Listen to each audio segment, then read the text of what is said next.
There's a moment in tech when a device appears that doesn't just upgrade specs.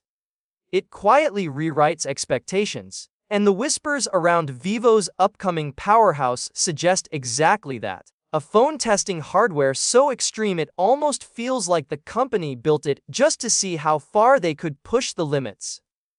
The best part: the surprises don't stop where you think they will. Welcome back, viewers. Jam is here. Like, share, and subscribe for more!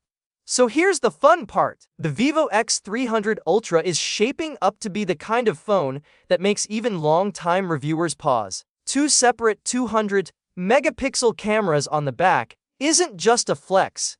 It's Vivo signaling that they want the photography crown for good this time. And these aren't recycled sensors. Early tests hint at larger than usual silicon behind every module, building on the X200 Ultra, but taking it somewhere entirely new. The main shooter reportedly uses a customized IMX90E with a 30-50mm look, which already sounds like a love letter to enthusiasts.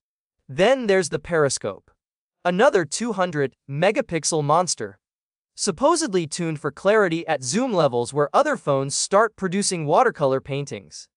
Even the ultra-wide gets upgraded to a sizable sensor, which might finally give us edge-to-edge consistency instead of the usual fall-off. But the camera story is only half the fun. Vivo is testing a 6.88-inch 2K OLED panel with a flat design, something fans have been begging for. Flat displays are making a comeback, and pairing one with peak brightness approaching flagship territory means this thing might turn outdoor visibility into a non-issue.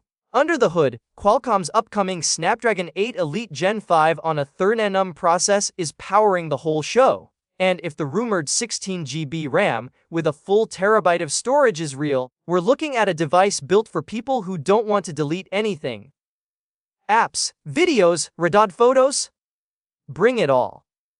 What makes this story even more interesting is timing. Vivo is expected to debut the X300 Ultra globally in Q2 2026, the first Ultra model to officially step outside China. If they price it right, this could shake the premium segment harder than people expect, especially with the X300S reportedly launching right next to it. And yes, this whole leap might be the push many users need to switch ecosystems. Big sensors, bold hardware, and a global release plan. Vivo is clearly hunting for attention, and honestly, they might just get it. So if you're wondering whether this series is worth waiting for, the early signs say absolutely. There's ambition all over this thing. The kind that hints at a phone designed not just to compete, but to disrupt.